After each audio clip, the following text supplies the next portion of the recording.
William Shakespeare. Seguro que ese nombre nos suena a todos, ¿verdad? Es que, a ver, estamos hablando del escritor más famoso de la historia, probablemente, con obras que han sobrevivido al paso del tiempo como ninguna otra. Nombres como Romeo y Julieta o Hamlet, es que forman parte ya de la cultura popular de todo el planeta. Ser o no ser.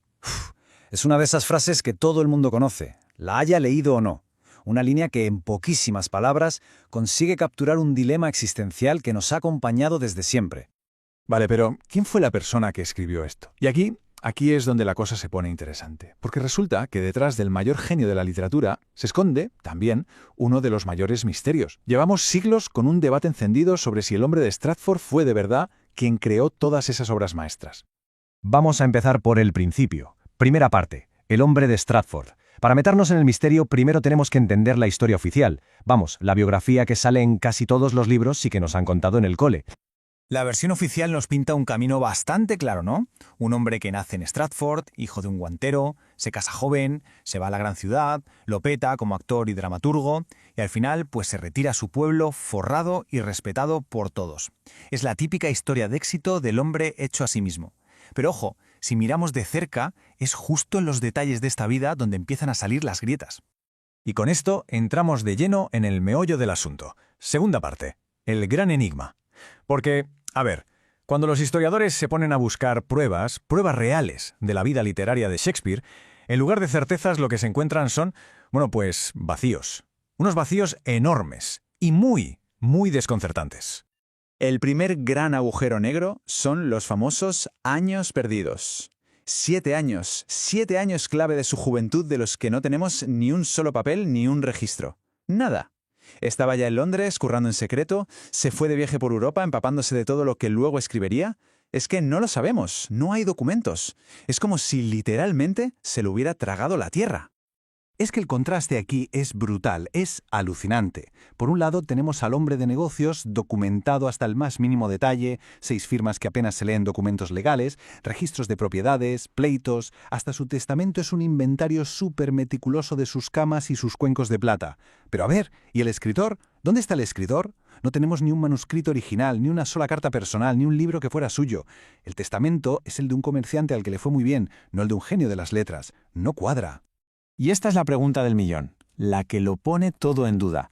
¿Cómo es posible que el hijo de un guantero, sin haber pisado la universidad, tuviera un vocabulario de más de 20.000 palabras? Y ese conocimiento tan profundo de leyes, de las cortes extranjeras, de los clásicos. Para mucha gente esto parece imposible para alguien con su origen y su formación. ¿Cómo se explica esta contradicción tan bestia? Claro, esta falta de pruebas ha abierto la puerta a un montón de teorías, de candidatos alternativos, pero creedme, ninguna es tan fascinante, tan de thrillers de espías como la que tiene que ver con su mayor rival de la época, el dramaturgo Christopher Marlowe. A ver, para que nos hagamos una idea. Antes de que Shakespeare fuera nadie, Marlowe era el rey, la estrella del rock del teatro londinense. Un genio rebelde, con estudios universitarios, carismático y también un poco peligroso. Dominaba la escena con obras llenas de energía, de poesía. De hecho, fue él quien puso de moda el verso blanco que luego Shakespeare perfeccionaría. Y aquí la historia da un giro de guión que es increíble. Cuando estaba en lo más alto, acusan a Marlowe de traición. Un cargo que significaba la muerte, y no una muerte agradable. Parecía que no tenía escapatoria. ¿Y entonces qué pasa? Que de repente muere en una pelea de taberna súper sospechosa. Pero lo más raro de todo es que a su asesino, la reina le concede el perdón casi al instante. Y justo en ese momento, un autor que hasta entonces era bastante secundario, un tal William Shakespeare, emerge con una fuerza descomunal y con un estilo que para muchos es una evolución clarísima del de Marlowe. Para los que defienden esta teoría, las piezas encajan a la perfección.